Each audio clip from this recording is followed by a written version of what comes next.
49 అంటే సంతానం, 49 అంటే సంతోషం. 39 ఆంధ్రప్రదేశ్ తెలంగాణ. మామూలుగా అమరావతి అయిపోతుందా లేదా ప్రభుత్వం మారితే అమరావతి డెవలప్మెంట్ కోసం చంద్రబాబు నాయుడు గారు రవిరామర కృషి చేస్తున్నారా లేదా అనేది కావాలి ఇక్కడ. ఆయన ఇప్పుడు కాదు 2019కి ముందు 14 నుంచే మొదలు పెట్టారు.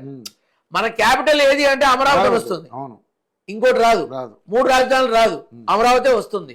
So he started the hard work which is from 2014. అప్పటి నుంచే. ఇప్పుడు రేపు ప్రభుత్వం మారితే పరిస్థితి ఏంటి? మళ్ళీ మొదలెట్టు, మళ్ళీ మార్చుకుంటూ పోతారు అంతే. సో ఇక్కడ ప్రజలు ఆలోచించాల్సింది ఏంటంటే ఒక మాట మీద ఉండడం. సరే, ఒక లెక్క ప్రకారం చెప్దాం. ప్రజలు ఆలోచించాలి, నాయకులు కాదు, ప్రజలే ఆలోచించాలి. అది టీడీపీ ఏంటి, జనసేన ఏంటి, వైసీపీ ఏంటి. ఒరే మీకు బుద్ధుందట్రా, ఊరికే ఎందుకురా ఎన్నిసార్లు మారుస్తారు, మాకు అమరావతే కావాలి వచ్చి మాట్లాడాలి. మా ప్రభుత్వం వచ్చాక మేము ఇది చేస్తాం, అది ఏంటిదంతా. ఇక్కడ కూడా జరుగుతుంది అదే. కొంచెం టీఎస్ అంటారు, కొంచెం టీజీ అంటారు, అంతే. ఎవరు ఇష్టం వచ్చినట్టు వాళ్ళు. ఇప్పుడు ఎంతమంది ఆ టీజీ ఈ కాంట్రాక్ట్ ఇంకోటికి ఇస్తాడు, ఇప్పుడు టీఎస్ అనే ప్రతివాడు టీజీగా మార్చుకోవాలి. ఎవరు లబ్ధి పొందుతున్నారు? గవర్నమెంట్ కే డబ్బులు మళ్ళీ. అవునా? కాంట్రాక్టర్ గవర్నమెంట్ కే వెళ్తాయి, సామాన్య మనిషి ఏమవుతున్నాడు?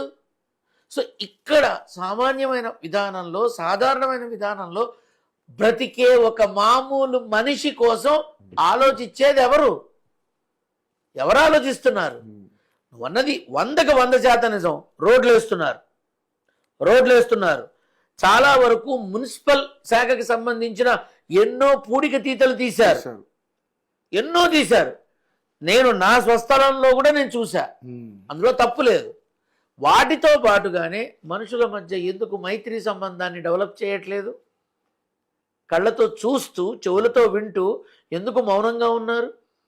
వాళ్ళ మీద వీళ్ళు, వీళ్ళ మీద వాళ్ళు బురద జల్లుకోవడం ఇదేనా మనం? మాస్టర్ మైండ్స్ కామర్స్ చదవాలనుకునే 10th ఇంటర్ విద్యార్థుల తొలి ఎంపిక. అవునా కాదా? సో నేనేమంటానంటే ఇప్పుడు వైసీపీ అధినేత జగన్ కి ఆహ్వానం అందింది, రేపు వస్తారా అమరావతికి? That shows the character of the person. ఖచ్చితంగా చెప్తున్నా. ఎందుకంటే ఇప్పుడు మాజీ ముఖ్యమంత్రి ఎంత కాదనుకున్నా, ఆయనకి ఇస్తారు కంపల్సరీ ఆహ్వానం వస్తారు. రైట్. సో ఇప్పుడు విషయం ఏమిటంటే ఇప్పుడు మోడీ వచ్చారు, రేపు చేస్తారు. యాజ్ పర్ అడ్వాన్స్ టెక్నాలజీ అమరావతిని డెవలప్ చేయడానికి ఎంత కాదన్నా 7 to 8 years పడుతుంది. ఈజీగా 2-3 ఏళ్లలో అవ్వదు, అసలు అవ్వదు. 2020 ఒకవేళ మళ్ళీ చంద్రబాబు నాయుడు గారు వస్తే అధికారం కంప్లీట్ చేసేస్తారంటారా? అధికారం 8 ఏళ్ళు ముందు ఆయన ఈ 2-3 ఏళ్ళు తన ఆరోగ్యాన్ని జాగ్రత్తగా చూసుకోవాలి, తన డైట్ని చాలా జాగ్రత్తగా చూసుకోవాలి, తన పర్యటనని యాత్రల్ని ఎంత తక్కువ చేసుకుంటే అంత మంచిది. ఆయన తన ఆరోగ్యాన్ని జాగ్రత్తగా చూసుకుంటూ, ఆంధ్ర రాష్ట్రాన్ని జాగ్రత్తగా చూసుకుంటూ, ఏమాత్రం ఇబ్బంది పడకుండా తన విధానాన్ని ముందుకు తీసుకెళ్తూ రానున్న ఈ 2-3 సంవత్సరాలలో ఎంత జాగ్రత్తగా ఉంటే అంత మంచిది. ఖచ్చితంగా చెప్తున్నా. ఎందుకంటే వయసుకి మించిన శ్రమ వెళుతోంది అక్కడ. బొడమేరు పొంగినప్పుడు అందరికన్నా ఎక్కువ తిరిగింది ఆయనే. దాన్ని కూడా లాంచ్లో తిరిగి ఫోటోలు తీసుకున్నాడని రకరకాల రాజకీయాలు చేశారు. సరే, ఓకే, చేసేవాళ్ళు చేస్తా ఉంటారు. ఇప్పుడు అత్తకి మంచి పేరు వస్తే కోడలు ఊరుకుంటుందా? అదేలే, కుంపర పెడుతుంది.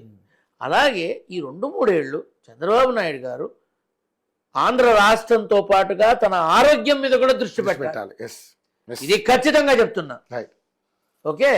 అయితే కూటమి ప్రభుత్వంలో కొద్దిపాటి లుకలుకలు మొదలైనాయి, అంతర్గత బాహాబాహి మొదలైంది, ఆధిపత్య పోరు కోసం యుద్ధం అనేది మానసికంగా మొదలైంది. ఇంకా పైకి రాలే. ఇవి గనక బ్లాస్ట్ అయితే ఇబ్బందులు మొదలవుతాయి. అది మీరు చూస్తారు. 2027 జమిలీ వస్తే పరిస్థితి ఏంటి? నేను గుర్తుంటే నా దగ్గర రండి, తెర మీద చూద్దాం. రిజల్ట్ ముందే ఇస్తాను. ఓకే. మాస్టర్ మైండ్స్ కామర్స్ చదవాలనుకునే 10th ఇంటర్ విద్యార్థుల తొలి ఎంపిక.